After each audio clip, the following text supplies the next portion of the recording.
Welcome to another RDB Reviews with Ryan Borkwell, author of rdbreviews.wordpress blog. Ryan and I have been talking a lot of Netflix, Amazon Prime, Disney Plus, wrestling, and Ryan has brand new things to talk about today. So Ryan, what would you like to discuss? Well, the first thing I will start with first is South Park Season 17. Season 17. Okay, so we have been going through the South Park seasons since number 11. No, since Season 1. Ryan has been posting since Season 1. We were discussing Season 11 in our first interview, and we've done from Season 11 up to Season 16. And we're going to talk about number 17 today. So, 2013 is the year that this relates to. Yeah. Created by Trey Parker and Matt Stone, South Park is an animated sitcom and comedy, and the 17th series continues the misadventures of Stan, Kyle, Eric, and Kenny in the fictional town. Episodes include World War Zimmerman, a parody of World War Z, and The Hobbit, which sees Wendy describe Kim Kardashian as a hobbit, leading her to speak out about the unrealistic portrayal of women. I was excited for this season because I want to see what the South Park team had in store for us. This new season was great. I did like how they tackle modern and mature issues like maturity, Black Friday, murder porn, government spying, and feminism. I also did like how they opening new episode with the newest and fresh theme. They gave us a sneak peek of their game, The Stick of Truth, right in the middle of the epic three-part Game of Thrones, Lord of the Rings saga. And this season had gone back to their outways. This season can get racist at times. A lot of the violence were too much, and the Goth Kids episodes suck. Damning criticism there, Ryan. Should we talk about the pros first? Yeah, pros first, yeah. I think he discussed a lot. I think what you just read there, they do focus on modern and serious issues like murder porn, which is related to Aaron's watching too much like crime documentary shows. They're shelved to commit the most incredible act of violence. Is there an episode that deals with that specifically then? Yes, they did. And it's a very dark subject. I'm just wondering, did the kid kill someone and film it? Get involved, yeah. They definitely get involved. Do you know what it's based on, Ryan? What's the particular? No, I think this one is focused on like real life. Their parents watching too much crime shows. Right. That might drive them to commit violence themselves. Yeah, that's a bit like the age-old argument that violent video game breeds violence. In my opinion, violent people are out there and they're going to be violent regardless of whether they played a game or watched a film. But it's easy to blame that kind of problem on the culture rather than, on cinema and video games and that culture rather than underlying issues that cause people to be violent. So, it's a really deep subject to get into. Yeah, indeed. And other one is about Black Friday. Yeah, which would have been a new thing back then. Go on. Which is basically them, I think, mixing between the Black Friday, which is involved Wendy, or this security crew, or this mole in South Park, mixed with the Lord of the Rings, Game of Thrones fusion, what the kids are playing. That's right, because Game of Thrones would have been out, I think it started in 2012, so by 2013 it would have already been popular. And also they do give us, not a mid-credit scene, but just like a little preview for their Stick of Truth. Which is what, sorry? Oh, sorry, I'm talking about the last moment in that three-parter episode. We mentioned this in the introduction. They gave us the sneak peek of their game, The Stick of Truth. So what is the game, The Stick of Truth, Ryan, without plot spoiling? Well, basically, it's a RPG game, but when you this is spoiler, hasn't played the game yet or not. Okay. Can I ask, is The Stick of Truth like The Ring? Is it like a parody of the Ring? You've not seen the films, but in Lord of the Rings, there's a ring that gives you invisibility powers, but also corrupts you and makes you evil. And all the bad guys want this ring. So is the Stick of Truth like The Ring, or would you not know? Well, sort of like that, yeah. Okay, that's a guess. It might be connected. But instead, it's like just a normal stick. Yeah. And it's like a satire of those things. Yeah, where in fact something's completely insignificant, but everyone loads it with significant. That might be their point. Yeah, and also plays like a RPG. Is this a game that you can play, or do they play it in the episode? Yes, you can. No, it just show you like a Easter egg to the stick of truth. And how do you play the game, Ryan? Let's say like you, the new kid who's come to town, who just moved in, and you're immediately like running to your first friend, which is Butters. Okay, Throughout the game, it's like dress up. right. Like dress up as Lord of the Rings characters. When you say RPG, I think of a role-playing video game, but you mean real-life kind of role-play. So the kids are role-playing characters from Lord of the Rings and Game of Thrones. Well, Lord of the Rings, yes. I think Game of Thrones came a little bit too early in this game, but yes, they are copying Lord of the Rings. Okay, because I think the Hobbit movies might from be around that time as well. I can't really tell. Lord of the Rings was from the early 2000s, but its popularity means that people still refer to it today because it was seminal. That means it changed things. It was a trendsetter. Yeah. Yeah, and Game of Thrones popularity came off the back of Lord of the Rings. Lord of the Rings kind of set the stage for things like Game of Thrones. Yeah, pretty much, indeed. So, yeah, lots to unpackage in your description of this series, Ryan. This is, by the way, this is like towards the end of the series. That's fine. There are some things that you've mentioned which remind me of things in 2013. So government spying, that might relate to the Edward Snowden revelations of 2013.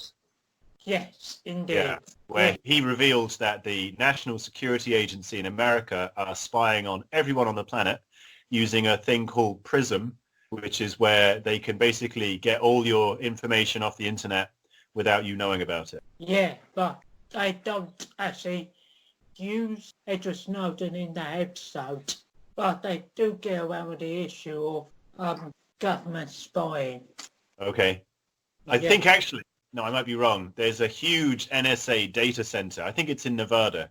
I thought it was in Colorado just there, but it's this thing that cost huge amounts of money. We were talking about Space Force last time and all the money that gets spent on Space Force. There's so much money being funneled into the NSA so they can spy on us. And yeah, it's very unnerving. But yeah, as you say, that was just happening in 2013. So it might be that they haven't got much to say about it in this series. Not really that much, except for one episode. What else do we mention? Feminism. What's the deal? You bring me back into it. Yes. Focus on feminism. Wendy, which she like arguing about feminism, about how people look, and being difficult Cartman Yeah. being a complete arsehole about it. I imagine he would be contrary to a feminist point of view. Yeah. Yeah, pretty much. That's almost why they would do it. You'd think, let's do something about feminist issues, but let's have Cartman do everything the opposite and wrong. Of course. He's the arsehole.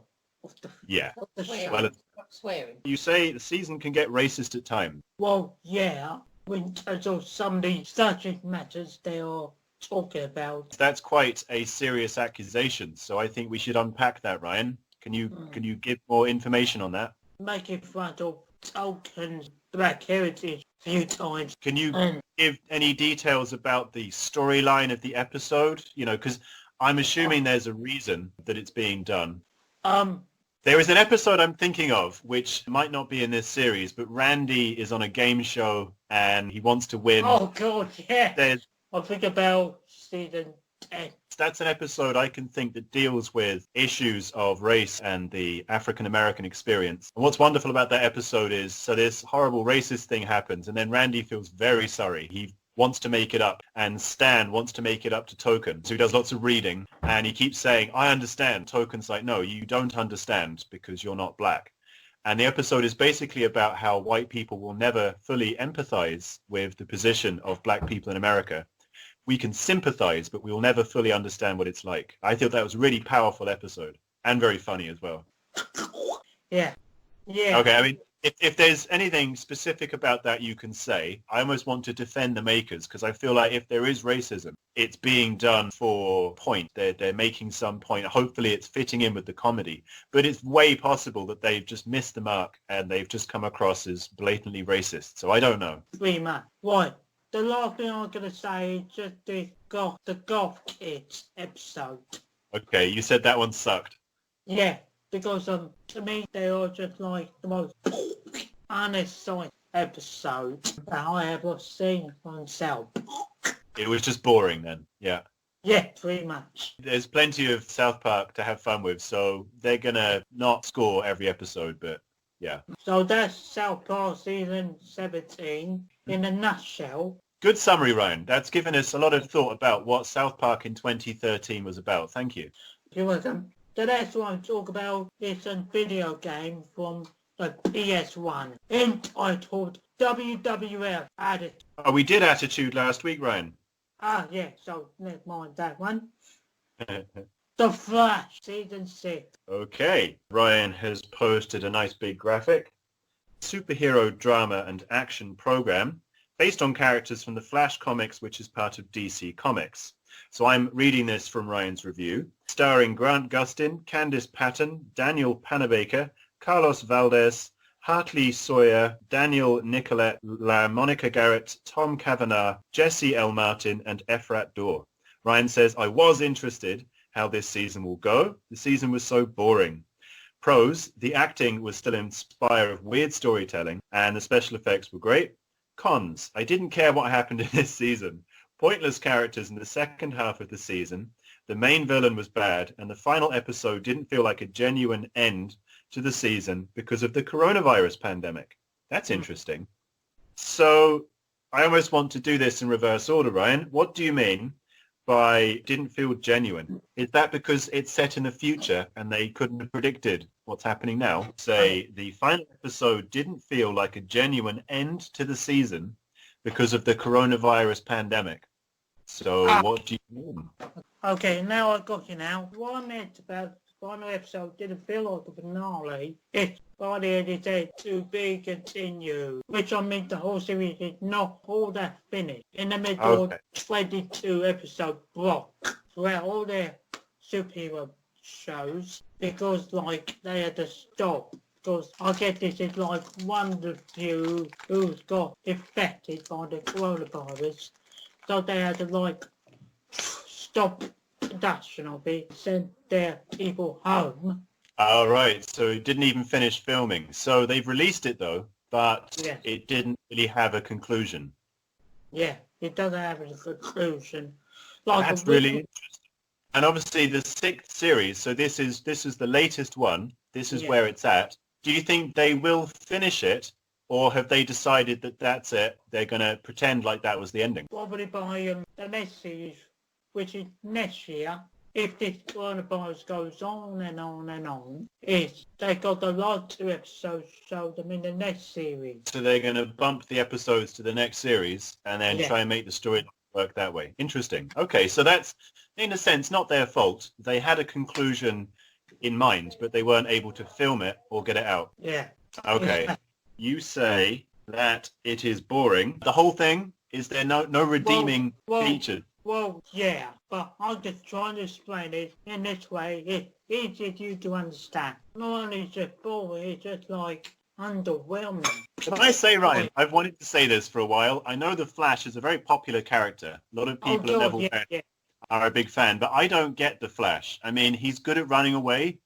I don't understand what the virtue is of being really fast. Like, can he run up to bad guys and then hit them in the back of the head, then run away again? Like, I don't get the character. You're on the mark there.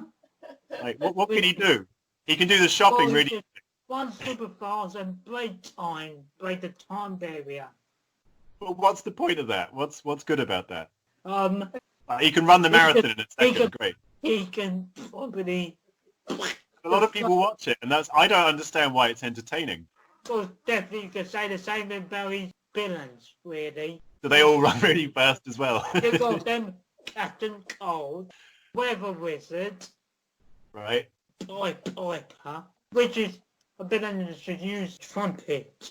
A street musician. Evil. Yeah, and a guy that can just throw boomerangs at ya. Okay, and he can He's a- dodge the boomerang because he's really quick. Yeah, But so he's good at dodging and running away, but I don't understand what's heroic about him, I guess is my I point. know. I just knew from the first half of the season, I've said about 3 episodes in, I just feel like it was like building up to crisis.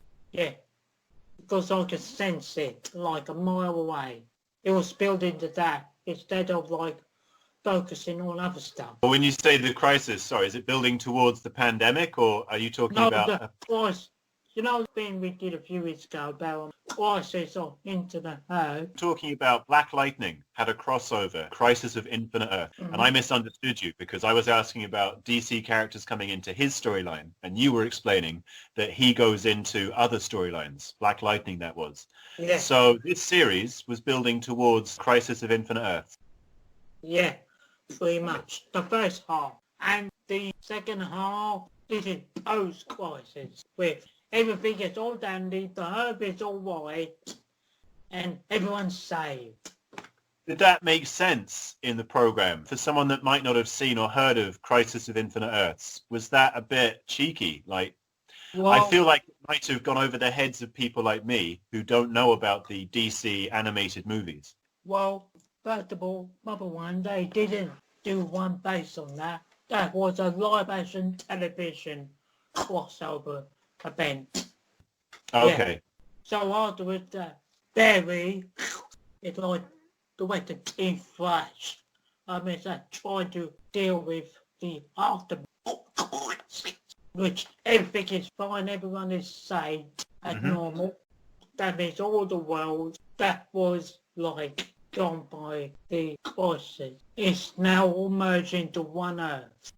Okay, so it's an interdimensional thing, and then it all comes to one. After they That kind of thing can get very confusing, especially I if you've know. not been... Well, that's comic books for you. Yeah. For example, Barry had got loosely hours and he had like 1 hour. Be like a Bowser like it's 1 hour energy, well we need to fuel him up to make it even more fast. Okay. Yeah. Did you read the comics, Ryan, or are you a fan of The Flash in modern TV dramas? Well, no. I did heard of the Flash as a character Yeah. in like the old Justice League cartoon. And that's all that. Just Because he's a popular character. Everyone's heard of The Flash, and everyone kind of knows what he looks like. But as I say, I don't know why. I don't think he's a very interesting character. And oh yeah, I will say to everyone that don't get the character The Flash confused. Don't get yourself confused with Flash Gordon. Yeah. Two completely different characters. Absolutely, yeah. Flash Gordon goes way back, 1930s space opera. A lot of Star Wars is based on Flash Gordon.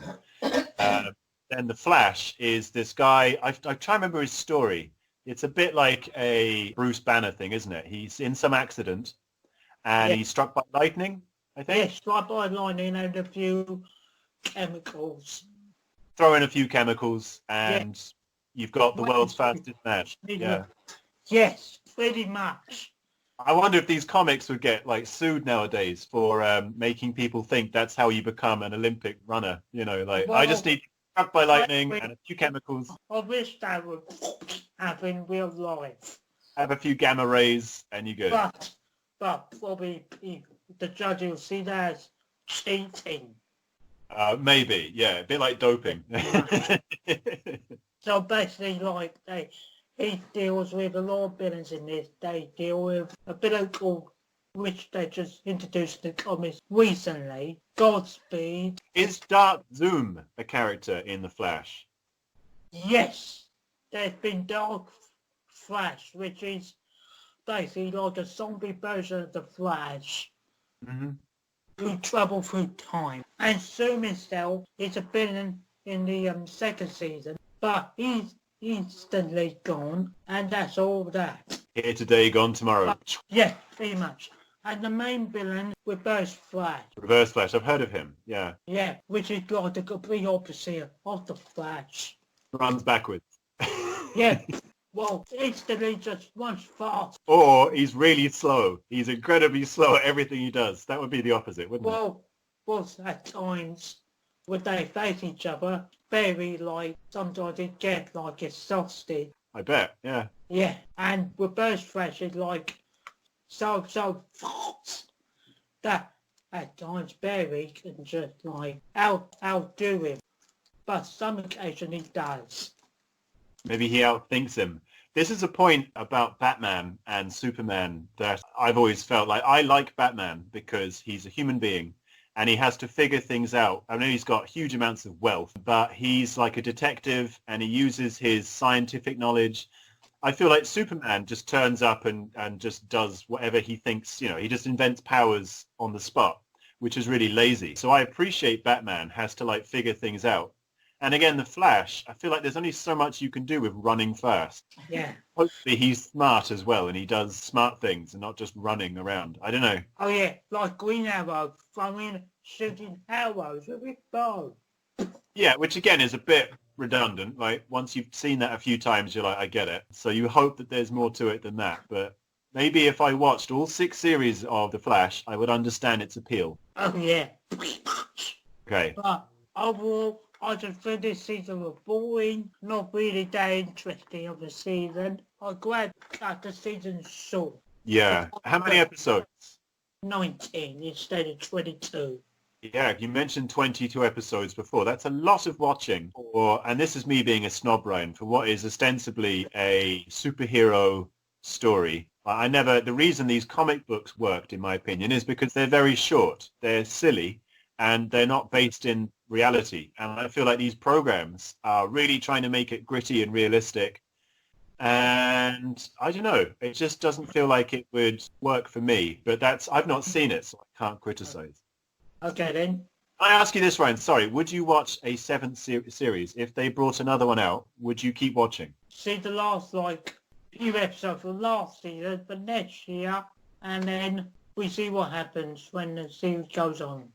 Okay, so they might pick it up right where they left off, and you're invested in the character. You like Barry, so you want to see what... Barry Allen, yeah. Deadly for the last decade. Yeah.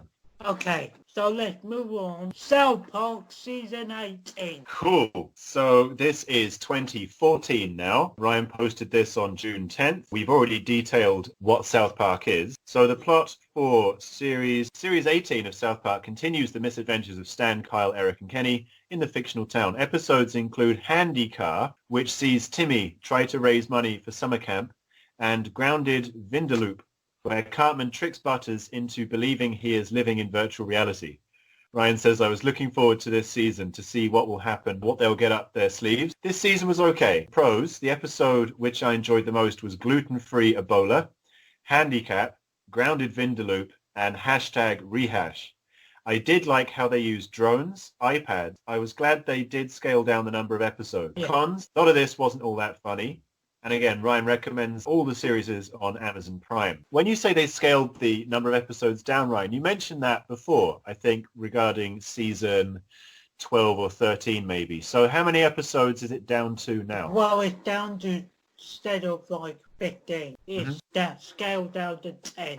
Okay, and that's 10 for the whole series. Yeah, which makes a very easy rewarding experience. Excellent, good. So that's positive that they brought the numbers down and it's just tighter, maybe. There's less rubbish episodes in there. Yeah, pretty much. Cool. So you've mentioned quite a few episodes by name. Would you like to discuss any of them in detail? For instance, there's... I'm actually thinking about what you said earlier, which I'm actually going to bring the box of this series down so I can subject for you. All right, man. I'll be right back. Okay. This is the box here. Lovely. Yep. Yeah, so here we are. The first episode I think is shocking revelation. What happens to your body when you eat junk food? And the other episode, Handicap. It's a Timmy-centric episode. Okay. We haven't mentioned Timmy before, so he's definitely a character in his own right by now. Yeah, talking about the wide racing business, which is basically like in summer camp, just like try to raise money for the disability And you got these two guys, gangsters in those old Bus Bunny Looney Tunes episodes, which they're like, yeah, that's gay, and Whiplash. yeah, Whiplash, sorry. Oh, yeah, this one about Buzz dealing with the world of virtual reality. Virtual reality, yeah. And you said that Cartman has convinced him that he's stuck in a virtual reality simulation or something. Yeah, which will probably show you the bad side of it. Yeah, or the worrying side. How can you tell what's true? Have you ever seen the film Inception, Ryan? No, but I have definitely got it on Blu-ray. Oh, you've got it. Okay, you should watch that at some point. It's a good film. It's Probably about, I might will. yeah, it's about dreams, and it has an element of how can you tell when you're out of the dream? How do you know what's reality when you've been in virtual reality for so long? Like, there's no way, you can't pinch yourself. You can't tell. So, yeah, interesting. Yeah, I think they did one episode of that, which they did a parody of it. Oh, Inception, yeah, because it was a very popular film in 2010, so that would have been some series ago.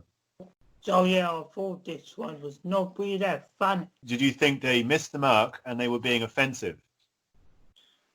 Yes, Or was it just not funny? not that funny out of me, or out of me, but I bet others will find it a lot funnier for them. Okay, yeah, different taste. This is all about your opinion, though. So if you think it's not funny, you can say it's not funny, and people will understand that's your opinion.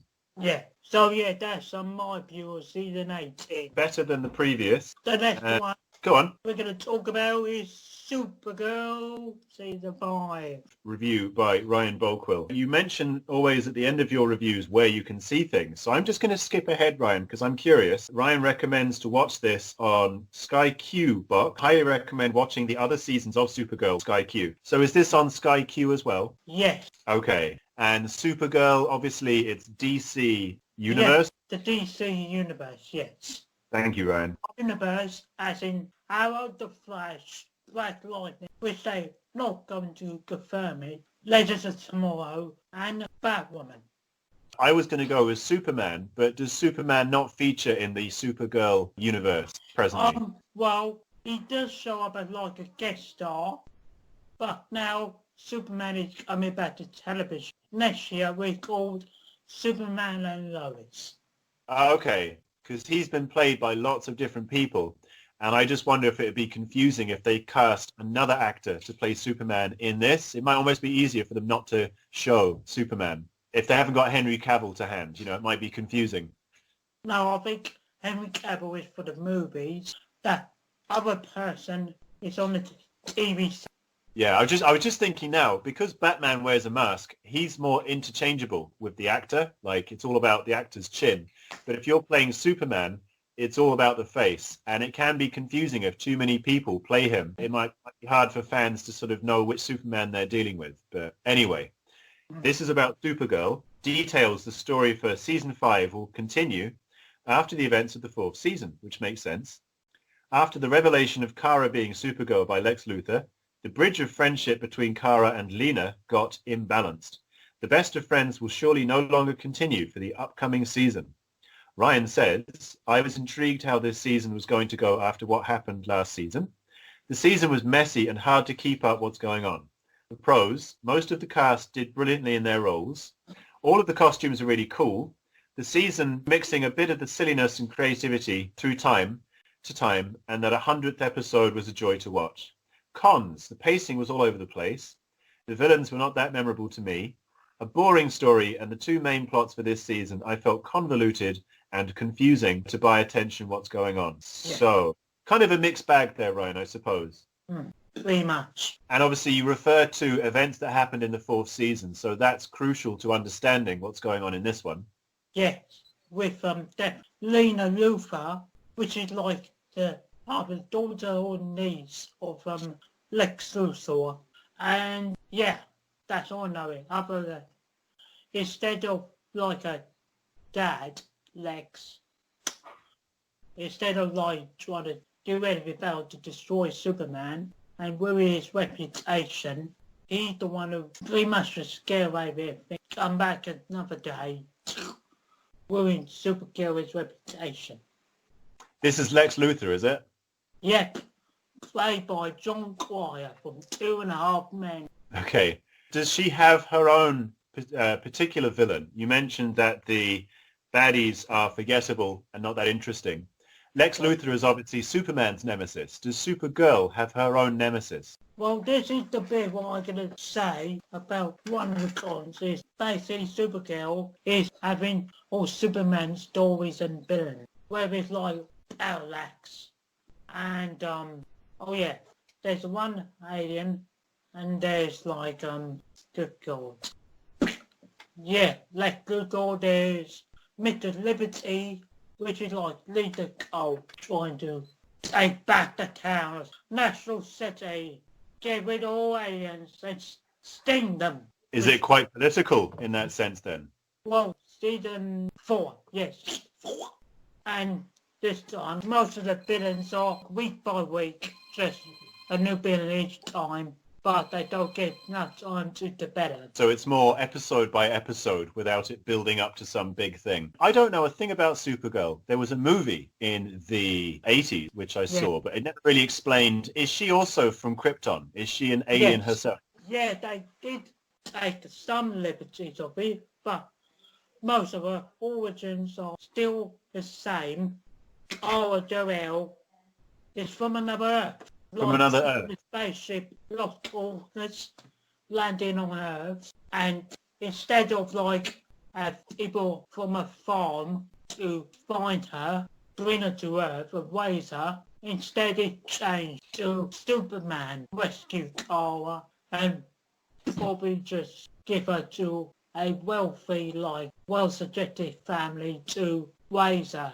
Okay, does Superman rescue her from another planet? I mean, it doesn't matter. If you're a fan of the program, you'll know. And I can Google this, Ryan, sorry.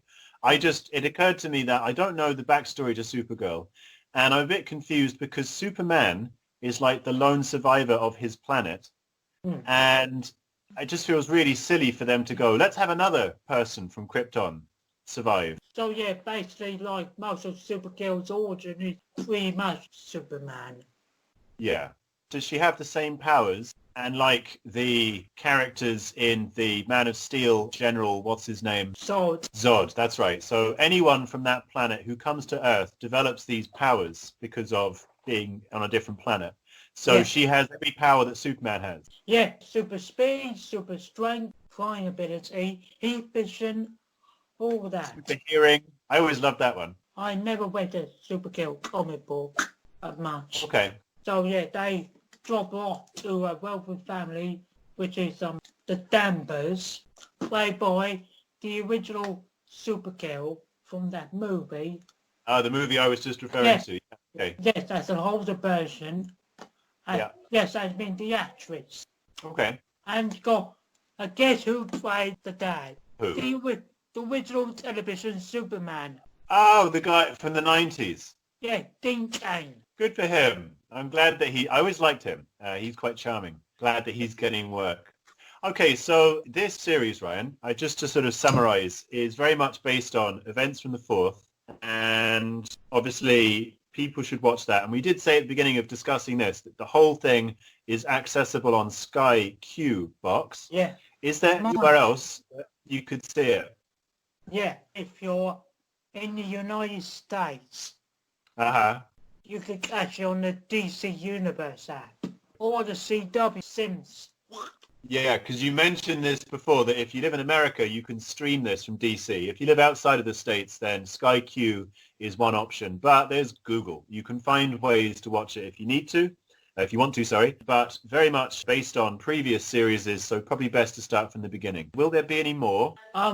Pretty much, yes. Again, we always cover this point about coronavirus, so it might be based on whether or not they can film more, but you would like to see more, would you? Well, yeah, so I could see the last 2 episodes before it all got stopped and everyone been sent home. Do you mean the last 2 episodes of this series? Yes. Okay. Flash. Cut. Because of the That's really interesting. Okay, so it actually stopped before it was meant to. So you're hoping to pick up the story when they're able to. Yeah, so now our list with a adopted like sister, Alice Danvers, basically like a DC version of Black Widow. Okay. But instead of like a super spy, he's actually working for a government organisation, DEO. DEO. A lot of intrigue there for people that want to catch this program. Once again, Sky Q or any other way. Ryan, we're out of time now, I'm afraid, so I'm going to have to say farewell. Sure thing. We can talk about the brand new Looney Tunes cartoon. Okay, cool. I've seen this posted, so we'll see. We'll see if that features. Looney Tunes are back. Excellent. Yeah, I'm very excited to talk the concept of Looney Tunes with you. Ryan, thank you very much, man, and we'll speak to you again in a bit. Okay. Bye. Bye.